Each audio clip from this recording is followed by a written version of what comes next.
हाय लोगोफोर, दिनै बे भिडियोआव नोंथांमोननो आं फोरमायनो लानाय जादों WhatsAppनि जोबोद गोनांथार बाथ्रा जाय साफ्रोमबो WhatsApp बाहायगिरिफ्रानो बे जेंनानि बेट्स जानो गोनां जानानै फैयो।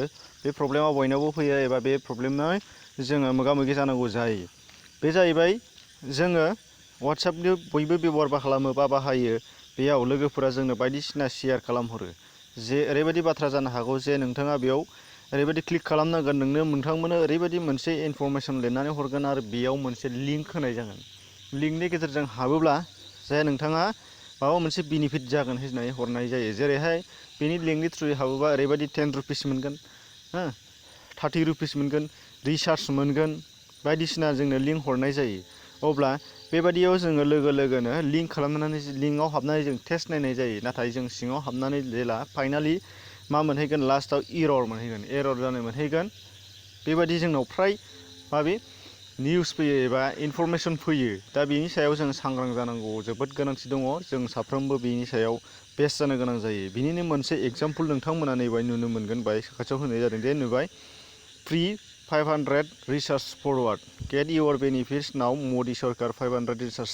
बेयाव दंमोन आरोखि जे नैबे लिंकआव हाबबानो नोंथाङा मदि सरकारा देरहानायनि थाखाय 500 रिसार्ज मोननाय जागोननो। दाना लिंकनि गेजेरजों नोंथांमोना हाबलाङोब्लाबो नुनो मोनगोन बा जायफोरा हाबदों बिथांमोना मिथिखाबायबो जानो हागौ जे लिंकनि थ्रुयै हाबलाङै नोंथाङा मबाइल नाम्बार आरो सिलेक्सन खालामगोन नोंथाङा बबे नेटवार्कखौ बाहायो, जेनेबा जिअ', एयारसेल बा एभ्रिथिं नोंथाङा जेखौ लादों बिनि सायाव बेस्ट जायो आरो बेखौबो फिलआप खालामजोबनांगोन। फाइनालाव जोबथारनायाव नाथाय शेयार खालामथिनगोन नोंथांखौ 4, 5 बा 10। नैबेनि बेलायाव बा 10 जननि बेलायाव 10 जन एबा 10 जन ग्रुप एबा 10 जन नोंथांनि लोगोनि थाखाय फरवार्ड खालामनो थिननाय जागोन आरो फरवार्ड खालामब्लासो नोंथाङा मोनगोन होननानै बुंनाय जागोन। जेब्लाना फरवार्ड खालामखांगोन अब्ला नोंथांनि थाखाय एरर जानानै फैगोन बे मेसेजआ। दानिया बेबायदिनो गोबांथार नोंथांनियाव गोबां समाव गोबां बायदिसिना मेसेज एबा इनफरमेसनफोर फैनो हागौ आरो लिंक हरफानाय जानो हागौ। बेनिल' नङा, रिसार्ज होनो थिननाय एपनि जानो हागौ, मानि जानो हागौ, गासिबो लोगोआ जायखिजाया शेयार खालामहरा मानो बे जेब्लाना WhatsAppआव लिंक फैगोन बेयाव जों थुनो नाङा। मानो थुनो नाङा? बे जाहैबाय गुबै बाथ्रा।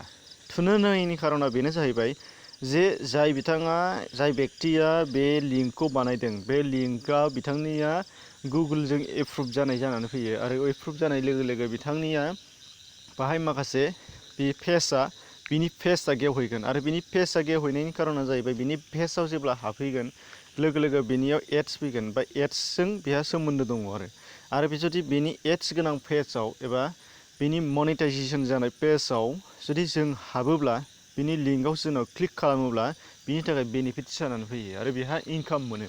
बिनि थाखायल' बेबायदि जोबोद गोनांथार बाथ्रा बायदि मोनसे मेसेज लिरनानै जोंनो फरवार्ड खालामहरनाय जायो आरो बेखौ बुंनाय जायो दे गोबां नों जेसेबां हागौ शेयार खालामना हो, मिनिमाम 10 पार्सननो थाखाय बेखौ शेयार खालाम। बेबायदि जोंनाव इनफरमेसन फैयो आरो जुदि बिदि खालामहरो लोगोनो बिथांनियाव क्लिक खालामनाया, बिथांनि लिंकआव हाबनाया बारानिफ्राय बारा जालाङो आरो बेनियाव जोबोद गुवारै इनकाम जाहैयो, बेनिफिट्स जाहैयो। बिनि थाखायनो बुंदों जे नोंथांमोना बेबायदि फैयोब्ला हाबनो नाङा। मोनफेरखाया, मोनखाया, नंखाया आरो जाखाया। नेबार मालाबाबो जाखाया, बे जोबथारनायाव एरर जाहैखायो। मानो होनब्ला नोंथांनि हाबनायनि थ्रुयैनो बिथाङा 500 लस जागोन, बेथ' इम्पसिबल। आरोबाव जुदि सोरबाया अबेबा एपआव 10 रुपिस हाबनाय लोगो 10 रुपिस मोनगोन, इनस्टल खालामनाय लोगो 10 रुपिस, 20 रुपिस, 50 रुपिस मोनगोन, बिनि सायावबो नोंथाङा फोथायनो नाङा जे जाखाया, मोनखायानो। ओंखायनो आं बुंदों दे नोंथांमोना बेबायदि लिंक हरनाय थाफानाय माबा जायखिजाया इनफरमेसन एपनि जा बायदिसिना सोरनिबा इनफरमेसनानो जाया मानो बेयाव जों हाबनो नाङा होनदों। आरो हाबोब्लाथाय नोंथाङा बै जाय बेक्तिया खुलिदों बिनि सायाव बेनिफिट्स हरनाय जाहैबाय। बेनिखायनो नोंथांमोना खालामैयानो मोजां, शेयार खालामैयानो मोजां, लोगोजों लोगो खालामैयानो मोजां। नोंथाङा हाबाखै नाथाय नोंथाङा शेयार खालामनानै होबाय, लोगोनो बै बिथांमोनाबो थुनाय जाहैगोन आरो जुदि थुगोन बिनि लिंकआव हाबनाय लोगो बिनि पेजआव हाबहैनाय जाहैगोन। बेनि पेजआव हाबनाय लोगो आं दहाय बुंनाय एड्सनि थ्रुयै, एडभार्टाइजमेन्टनि थ्रुयै बिथाङा इनकाम मोनहैगोन, बेनिफिट्स जाहैगोन। बेनिखायनो जों बेखौ थुनो नाङा। आरो बिनिफ्रायनो जोबोद गोनांथार बाथ्राया जाहैबाय बाहाय नोंथांमोननो फेसबुकखौ जों बयबो बाहायो। फेसबुकनि लिंक हरफानानै जोंनो WhatsAppआव बायदिसिना मेसेज हरनाय जायो। बे जाहैबाय नोंथांनि फेसबुक एकाउन्टआ आपडेट खालामनांसिगौ।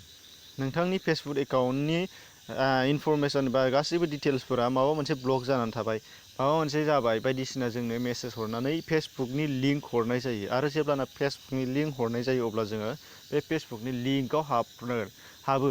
जेब्लाना जों लिंकआव हाबगोन अब्ला फेसबुकनि नोंनि इउजार नेम प्लास पासवार्ड नोंथाङा बेखौ गासिबो खेवजोबनानै नोंथांनि माखौ खेवनांगोन, फेसबुक पेज एबा फेसबुकनि प्रफाइलखौ नोंथांमोना खेवनांगौ जानानै फैगोन। नोंथांनि फेसबुक आइडिखौ नों खेवनांगौ जानानै फैगोन।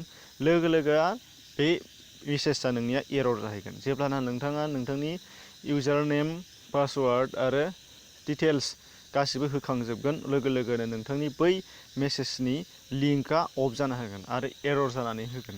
अब्ला नोंथाङा मा जाबाय, बेनि सिगांनो नाथाय नोंथांनि गासिबो डिटेल्सखौ फेसबुकनि डिटेल्सखौ अलरेडि नोंथाङा प्रेस खालामबाय। लोगो लोगोनो दानिया जाय बेक्तिया बै लिंकखौ नोंनो हरदों, जाय बेक्तिनि लिंक बियो, बै लिंकआव नोंथांनि फेसबुकनि इउजार नेम पासवार्ड गासिबो बेनियाव सेभ जाना थाहैजोब्बाय। लोगो लोगो नोंथांखौ मा खालामनो हागौ, बे नोंथांनि फेसबुक एकाउन्टखौ हेक खालामनो हागौ एबा बन्द खालामनो हागौ। अदेबानि हेक खालामाबाबो बियो नोंथांनि फेसबुक एकाउन्टनि थ्रुयै बिथाङा मा खालामनो हागौ, बायदिसिना गोसोबायदि गाव जेखौ सानदों बेखौ मावनो हागौ होनदों।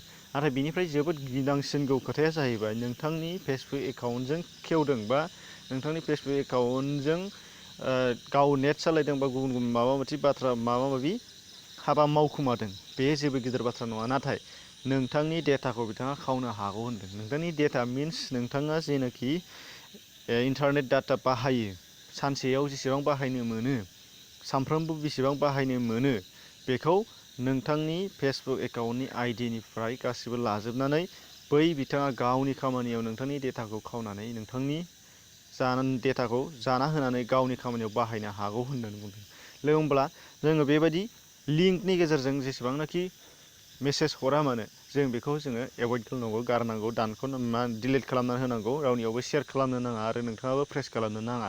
बे जाहैबाय जोबोद गोनांथार बाथ्रा, जों मिथिनानै लाथारनांगौ आरो जोङो बेनि फारसे बयबो सांग्रां जानांगौनि गोनांथि दङ। मानो होनबा रावनिबो खैफोद गोलैनायखौ जों सुखुआ, सोरबाया मोनजानानै सोरबाया गाबनांगौ, बे जोंनि थाखाय जाथावा। अब्ला लोगोफोर, नोंथांमोना भिडिअनि सायाव माबायदि मोजां मोननाय गाज्रि मोननाय बेनि सायाव नोंथांमोनहा कमेन्टआव फोरमायहरदो। आरो जुदि नोंथांमोनहा ट्राइ खालामनानै नायो मेसेजाव बेबायदि मोनहैगोन, जोबनायाव एरर मोनहैगोन, बेनि थाखाय नोंथांमोना बेखौ ट्राइ खालामनानैबो नायनो हागोन गोसो जाथारदोंबा। आरो जुदि एरर मोनहैदोंबा बे प्रब्लेमा बेनो, जै लिंकआव हाबगोन बेनि बेनिफिट्स जाहैगोन, जाय लिंक बानायदों बेनि लिंकनि बेनिफिट्स जाहैयो। बेनिखायनो आं बुंदों बेयाव हाबियानो गाहाम। नोंथांमोना बिनि सोमोन्दै गोबां भिडिअबो मोननो हागौ, आंनिखौ बुजियाखैब्ला नोंथांमोना गोबां बेबायदि इनफरमेसन एबा साजेसनबो मोननो हानाय जागोन। अब्ला लोगोफोर, नोंथांमोना भिडिअनि सायाव मोजां मोनदोंबा लाइक खालामदो, चेनेलाव गोदान दंबा नोंथाङा साबस्क्राइब खालामनानै ला, जाहाथे बेफोरबायदि इनफरमेसनखौ मोनबाय थायो। आरो बेल बटन ओंखारबोनायखौ प्रेस खालामनो दाबाव, जाहाथे बेयाव थुयोब्लासो नोंथांमोना इनफरमेसनखौ मोनहैनो हागोन। अब्ला लोगोफोर, दिनैनि थाखाय एसेनोसै, गोजोन्थों।